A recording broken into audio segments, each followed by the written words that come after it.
Hello, and welcome to another podcast by Oliver and Jack's Podcast Company. I'm Oliver. And I'm Jax. And we're sitting again, like with the other podcast on trauma, we're sitting in Jax's house with a new cat this time, Madge. Unfortunately, Basil got very ill, so we've got a new cat now called Madge. And here we are drinking a nice cup of tea.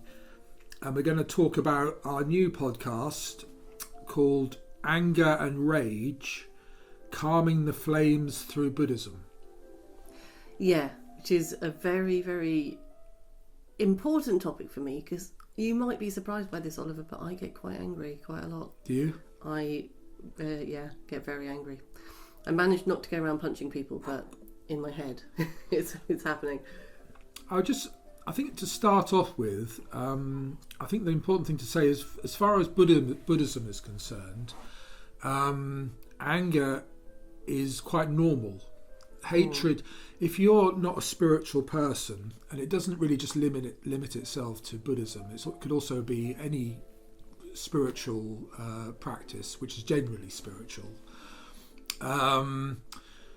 If you're not a spiritual person, all your views tend to be tainted by what Buddhists would call greed, hatred, and delusion. And so when a Buddhist reads the newspaper, all they're seeing are those three things being manifested in whatever today's current affairs are. And so hatred or anger, which they're very similar, is normal. And you could say that in today's society, greed could be consumerism, hatred could be competition, and delusion could be radicalisation or some sort of form of extremism. And so anger is sort of quite normal. I mean, if you're not a spiritual person. And the other thing to start off with would be to say that I always feel that we're supposed to be living in an age where anger is even worse than it has been previously. And I was thinking the other day about the Martin Scorsese film Goodfellas. I don't know, you said you haven't seen it. I haven't seen it actually, no. I know of it though, but yeah. It's an interesting film. Martin Scorsese does all these quite violent films about gangsters. And in Goodfellas, there's this constant undermining feeling of menace that runs all the way through the film, and you feel like these gangsters could turn on each other very quickly, however jovial the scene is, and the situation could get very heated and dangerous. And I think that's the sort of situation we live in now, whereby people seem quite normal and happy, but and jovial, but they could just the slightest thing, and they could become very angry very quickly. And you find, and it's mostly men, I have to say, are like that. But I think that's the sort of situation we're in at the moment. It's interesting actually that that feeling of menace and kind of anger underneath. I know what you mean, and I think part of it comes, this awareness for me came from having worked for Look East during COVID times. And so, also thinking about our other COVID podcast. And I remember there was a phone that people would ring in and leave messages, just about things they thought were important. And during COVID, so much of it was anger. My neighbour's done this person's done this person's done this. And I think part of it is people were in a stress response. And so when you're in a stress response, you get angry, and I think that's often for me where my anger comes from. It's either I'm feeling really sad about something, but I get angry instead, or I'm feeling overwhelmed by something, I get angry instead, or I feel scared, and so I get angry instead. It's almost like it's some kind of defense mechanism or something against these other. Or maybe I feel vulnerable, so you're maybe it's an instinctive thing where your body, because it's feeling under threat, or your mind feels under threat, so it pushes up that aggression, like I'm going to need to fight or something. I don't know, but well, I mean, the other thing to say is, I mean, in our society now in the West, anger is not some people think anger is a positive mental state, they call it in Buddhism, but it's actually a negative mental state. And some people think it's an energy, it's great, I'm angry, it's fantastic, I need to get things done, or stand up for myself. But according to Buddhism, it's a negative mental state. And I know in psychotherapy, they say you should follow your anger and let it show you the way. And with Buddhism, it's not really like that. Anger is seen as a negative mental state, and what we're after is equanimity, where you become less shackled by your craving and aversion, they call it, and you're pushed and pulled around so much. And that's equanimity, and that's what we're trying to get through Buddhism. And they would call it in psychotherapy is righteous indignation, where you think, no, I'm right, this is my anger and I love it. How dare they do this to me? Righteous indignation is a bit of a problem in Buddhism, and anger is seen as a negative mental state. Well, that's one thing I sometimes think about the way I see things these days, and is this individualism, and I wonder if it's connected, this idea of, to me these days it seems to be all about you, and you are the most important thing, and you're more important than other people, which it's very good to value yourself. And I think often actually my anger comes from not being able to stand up for myself. But when you're talking about righteous indignation, if you can't, everyone has reasons for why they act in certain ways, and everyone has needs. And when you get in a situation of conflicting needs, there is no one person who's right. Both people can feel equally righteously indignant, and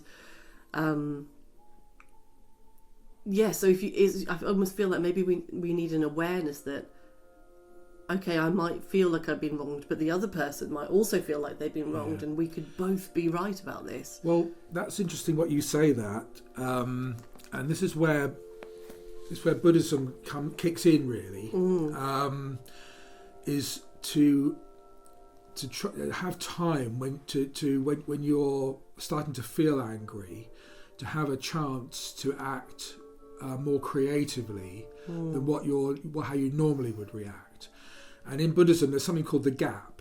And when you've been meditating for a while, or you've been learning about Buddhism and meeting Buddhists and meditating, there's something that you get called the gap. And this is when there's between when you sense something and when you react to it, you have a gap, which is just a second, maybe 2 seconds, in which you have a chance to think, well, how should I react? And how can I do it in a more creative way than just how I've always done it all my life? And I mean, the obvious way to act creatively, if someone annoys you, is to put yourself in their shoes. And, if you could just do that for a second and think, well, no, if I was them, how would I feel? And that would, because we all react to things differently depending on our conditioning. I mean, if I saw a drug dealer, if I saw a policeman, I would probably feel safe. Whereas if a drug dealer saw a policeman, he might feel angry or afraid. So we're constantly sensing things and reacting involuntarily to do with our situation. But in Buddhism, there's the gap. And like you said, it gives you a chance to put yourself in the other person's shoes who's annoying you, just for a split second, and then you might react differently. And it's funny actually, because I remember a conversation with my mum once when I was, very much an adult, and we were walking around actually by the cathedral, and I was complaining to her about having been bullied at secondary school, and I'm still very angry about it. And she was saying all this stuff about, imagine, how they felt, and, I was the boffin, so I was getting good grades, so that they were jealous or whatever. And I said, yes, that's fair enough, but I was angry that they didn't do that for me. That I was always thinking about other people's feelings, but these people were never thinking about my feelings. And she just said, well, they're not able to do that, or they haven't learned to do that. But I resent it. I resent the fact that these people don't have that skill, and I suppose that's the thing. But it's just, when you feel like you're always taking it, not, you're always constantly having to go, oh, how do they feel? How do they feel? But people aren't returning the favour, if you see what I mean. And but how, I suppose, until everybody's enlightened, or until everybody has that support to develop those skills, there isn't really a way around it, is there? In terms of Buddhism, again, it's like if you retaliate to someone, if someone bullies you and you retaliate, it's like throwing a hot coal at them. And what that means is when you pick up the coal, you burn your hand, and then you throw it at the person, it burns them. But you burn hand in yourself. The process. I'm just pouring myself a cup of tea if people wonder what the clanks are. Yeah, I'm drinking my green tea, and I've got my whole pot of tea as normal. And Madge looks very disappointed with what we're doing. Yeah, she's going outside. She's sulking because basically I should be sat in the garden with my pot of tea, and she should be on my lap. That's But anyway, she's wafted past a couple of times. But yeah, so if you retaliate, it's like throwing a hot coal at it, and you get burned as well. You suffer as well. So by not retaliating, you're in a way reducing your suffering. You see, but I get that. But then I also have this. I had this feeling where there's this part of me that feels like I'm not standing up for myself, and I'm not protecting myself. And even though, like, intellectually, I kind of go, one, it's not their fault, and also I kind of go, well, they won't even understand it, and it's just upping the ante, It will just create a fight. But I think there's just a deep part of me that wants to be able to stand up for myself. And actually, interestingly, I was talking to a friend the other day. She was having this work issue, and she was sort of saying, not a major thing, but she just said, like, someone at work had, referred to her as a nerd, and kind of just sort of said, oh, there was this important thing she thought they needed to do as a team, and this person was like, oh, I can't be bothered. Anyway, and she said in the moment her instinct was to kind of go, oh yes, I am a nerd, and to smooth things over. But retrospectively, she said, I wish I'd said something, or should I have said something? And I said to her, well, no, you shouldn't have, because the person would have got defensive and would have been like, oh no, you're not. But so, like, tactically, it's not the right thing. But do you know what I mean? It's just about this feeling that people keep punching you and you keep on just rolling over. Well, my experience is, if you act with equanimity and you use the gap, you're super cool. I mean, you are super cool. People try and throw all this stuff at you, and it just slips off you, and people think, oh my God, Yeah, but the thing is, for me, is I might outwardly seem super cool, and actually often people can't tell when I'm angry. They often have no clue, because I do have this instinctive, like, I think I've been trained and brought up to control or hide the emotions visibly, but repressed. Inside it's not cool. There's like a raging beast which I'm kind of having to hold back. Well, it sounds like the worst thing you can do with anger is repress it, because then it just starts to make you ill. Yeah. But what you should do with this gap. But yeah, so what do I do then with the anger? Because I can't go around punching people. You don't, instead of repressing it, you suppress it. Instead of repressing it, so you don't even know it's there, you're aware of it. This is Buddhist awareness. And you suppress it, so you just watch it, and you say, "Oh, that's interesting. I'm angry," and you don't get carried away with it. You just watch it and wait for it to pass, because all thoughts and emotions are temporary. So you kind of step away and just kind of go. You think, "Oh, that's my old anger come back. I'm just gonna watch it for a while and see what happens." And you can start to find it fascinating. You could find your anger like really interesting suddenly, because you're not acting on it and not repressing it, but just watching it and not taking too much notice of it. Yeah. And so then that's interesting, because it's sort of, this is just a therapy session where you're helping me, Oliver. This is, everyone else is just, listening, going, what's going on? But but I think a lot of people are like that. There's also something that is related to what you're saying, with reacting to people who abuse you and call you names and bully you, and it's the victim mode Now, we hear a lot about victim mode in today's on the internet and everything. And the Buddha had something very important to say about not being a victim. And the Buddha, this is a translation from 2001 from the Dhammapada, which is some of the earliest quotes of the Buddha. And I'll just read it out for you if you just let me do this. By the way, because it's a bit old, the translation, the he could be a she now, he or she, but I'm not going to say he or she every time because it's a bit long-winded. But this is the quote from the Dhammapada, thousands of years old. Those who entertain such thoughts, such as, he abused me, he beat me, he conquered me, he robbed me, will not still their hatred. Okay? Those who do not entertain such thoughts as, he abused me, he beat me, he conquered me, he robbed me, will still their hatred. It's almost a bit like my mum was always telling me off for chewing things over. Yeah. sounds like that's a similar idea of just kind of not letting it go or moving past it, maybe. Yeah. Well, I mean, in Buddhism, there's what's called the second dart. So if someone, say at school, someone bullies you, calls you a name, that's like a dart going into your body and it hurts. It does hurt. I'm not saying it doesn't hurt. But then there's a second dart in Buddhism, which is the one that you provide.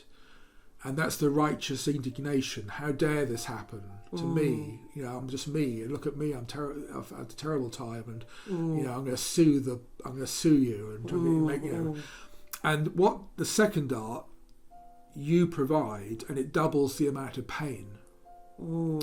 And you're not wishy-washy if you don't have the second dart. If you're not, you're very strong. But your pain will reduce greatly.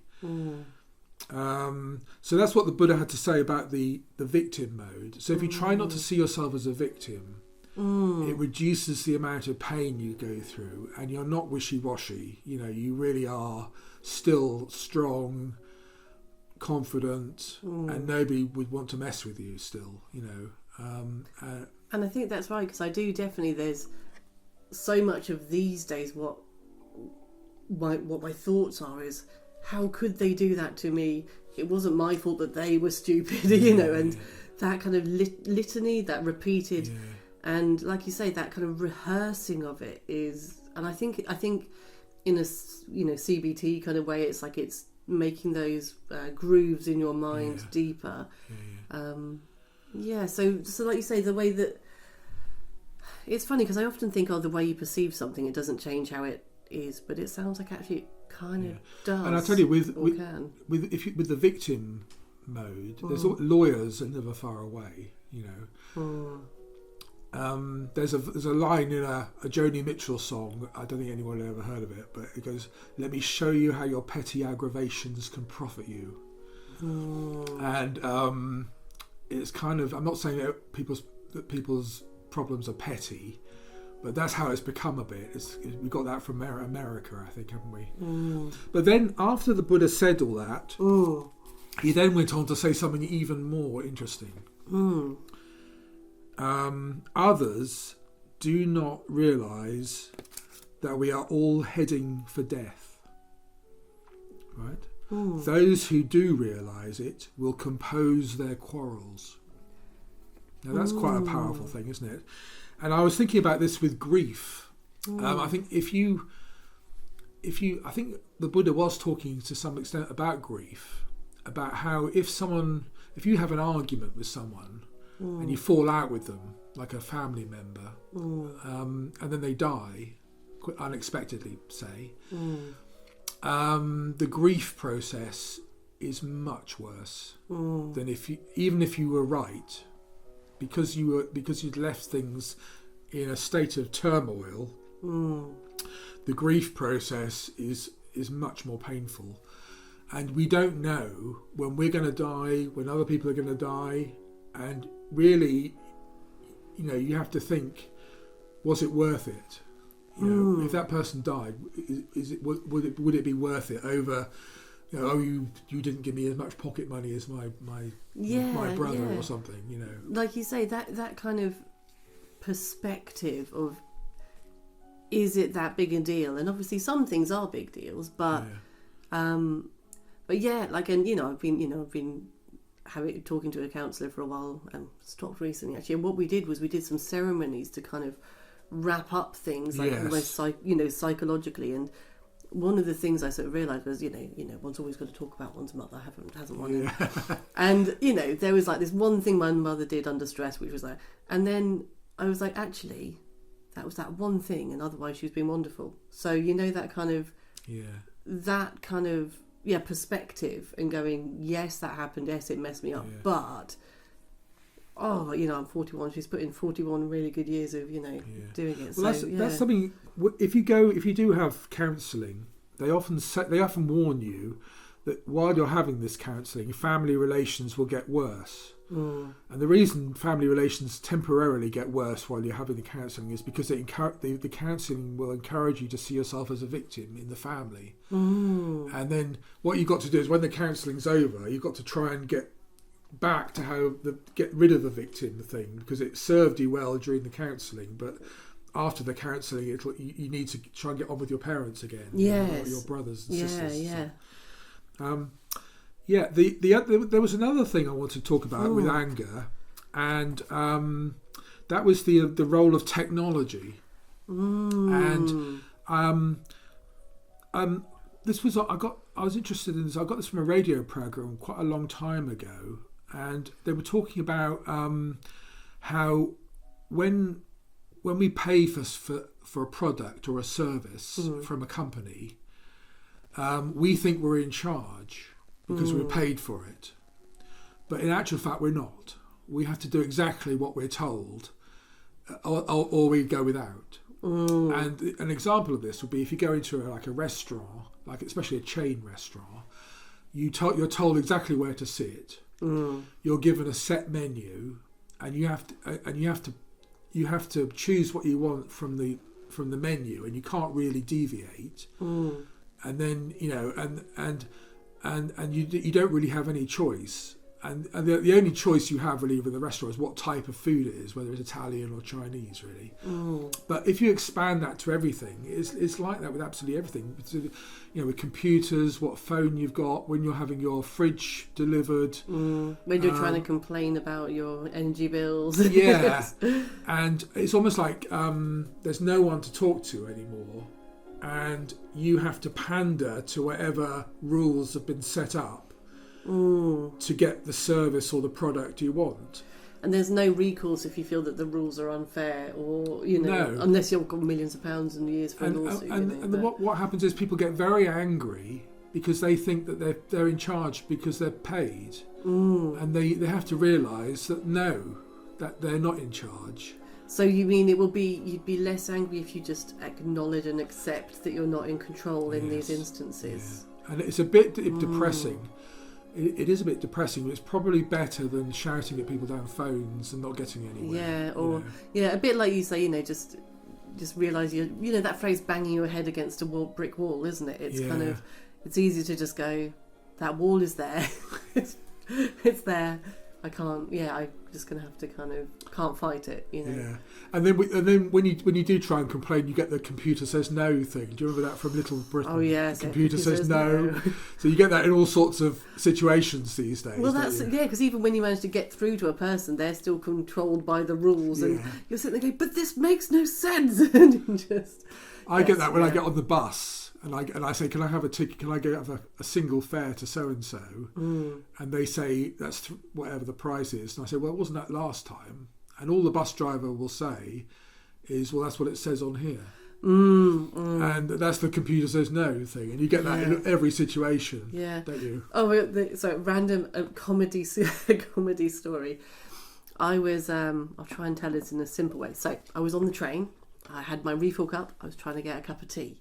The lady came along with the trolley, and I was like, can I have a cup of tea, please? And she looked at my cup, which was bigger than their paper cups, and she said, oh, I can't, it'll use up all the water in the thing. And I said, oh, well, just fill it half up.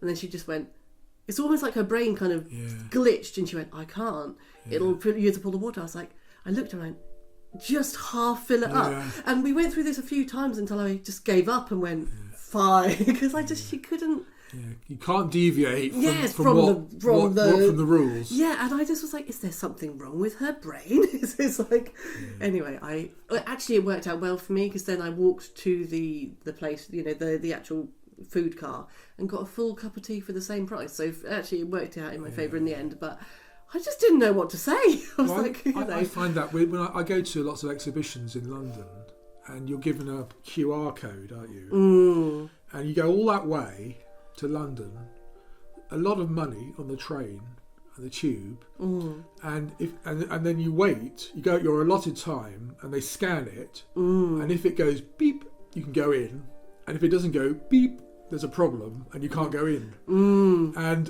there's a lot riding on that beep. I went to the Van Gogh immersive experience, and I had just this QR code on a bit of paper which I printed off, and they didn't think it would work, and I'd come all that way, and they scanned it, and it went beep, and I was allowed in. I mean, that was it.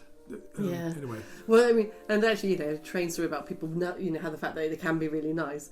I am terrible with my tickets, and because I get a bit anxious about forgetting my ticket, I will hold it the whole time. So I'll be on the train holding it, I'll be on the tube holding it, and it gets quite crumpled by the end of it.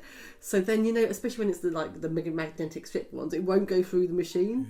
But luckily, the nice train people, they went, we can tell it's a ticket. Well, they just beeped me through, because I was like, they were like, what have you done to this? And I just you've reacted to technology with anxiety, it sounds like, and I'm a bit like that. But a lot of people would get very angry,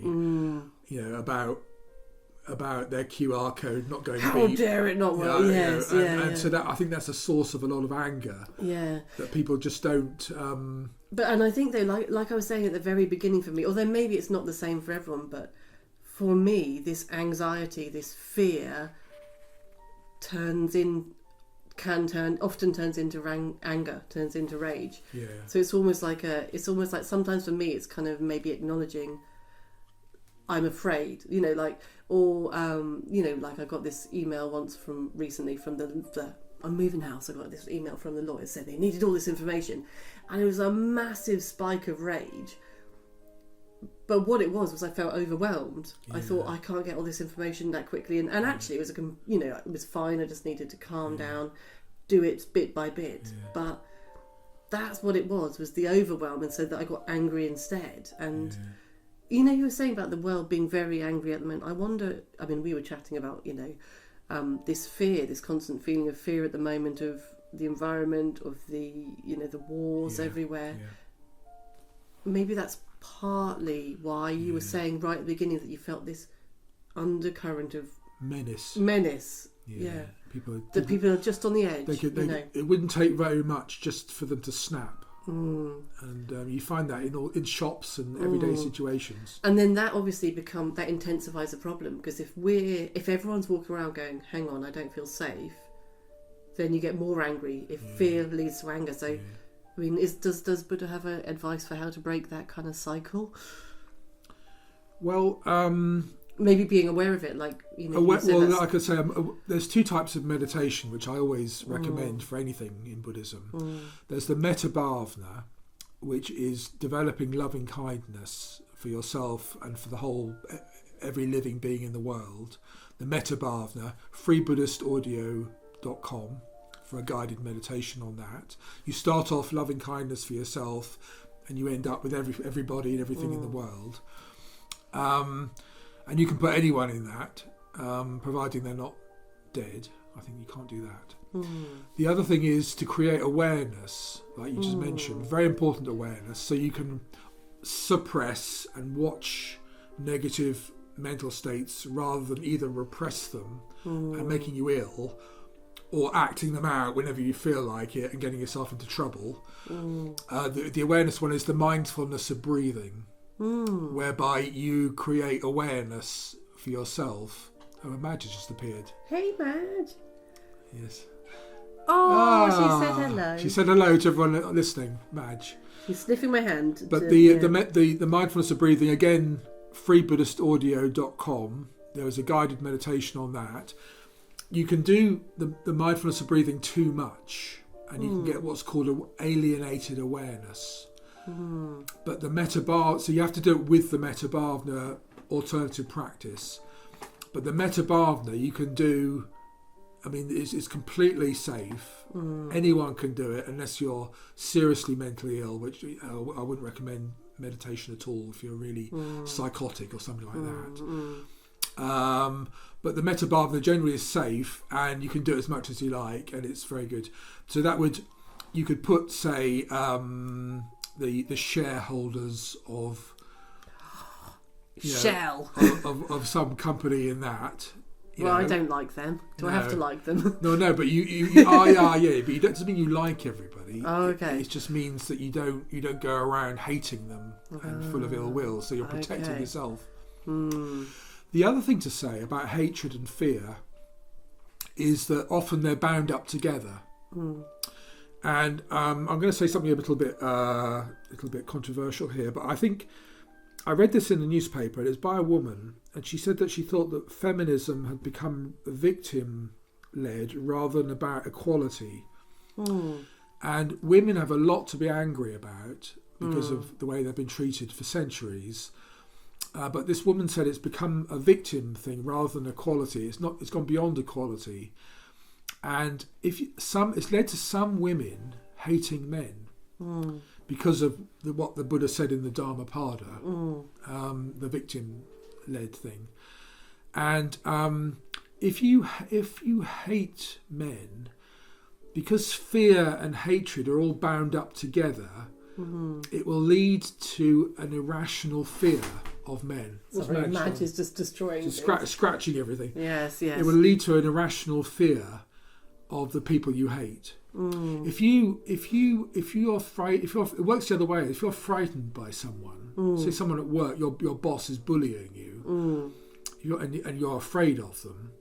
If you can do the Metta-Bhavana, the loving kindness meditation, you will become less frightened of them as you start to have compassion for them, because the hatred and fear go together. So fear and hatred bound up together, and I think with feminism it's led to an irrational fear of men, because apparently the statistics say that women have never been safer, and they don't feel safe, do they? I know that. Well, it is interesting actually, because I mean, I in a way I'm very lucky that I've not had any major personal experiences of, certainly no personal experiences of violence by men. I think one time my drink was probably spiked by someone. Really? Yeah.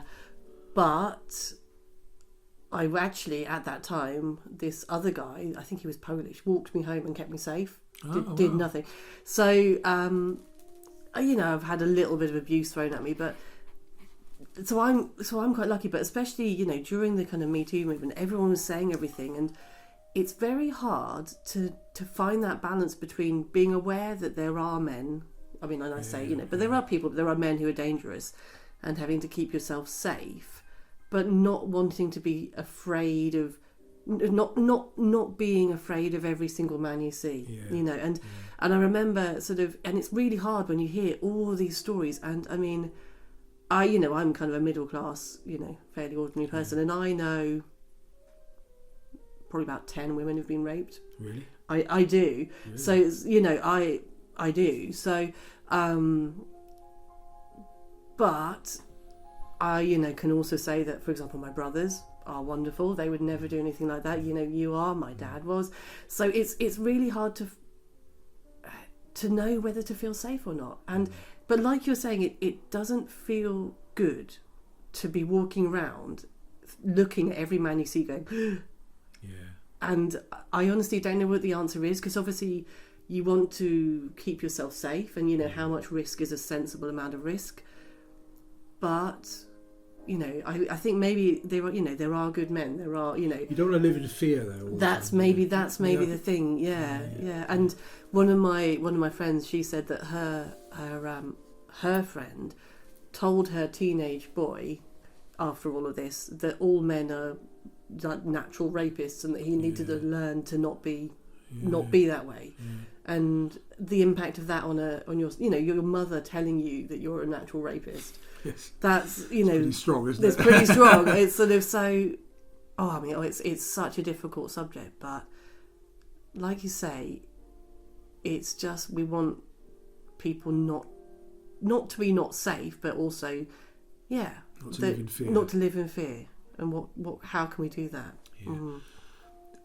The other thing I'll say about with men, I think men have a certain amount of a natural aggression, and I think and traditionally they've released that through sport like rugby or boxing or even cricket. You can bowl really aggressively at someone, or you hit the ball really aggressively with the bat.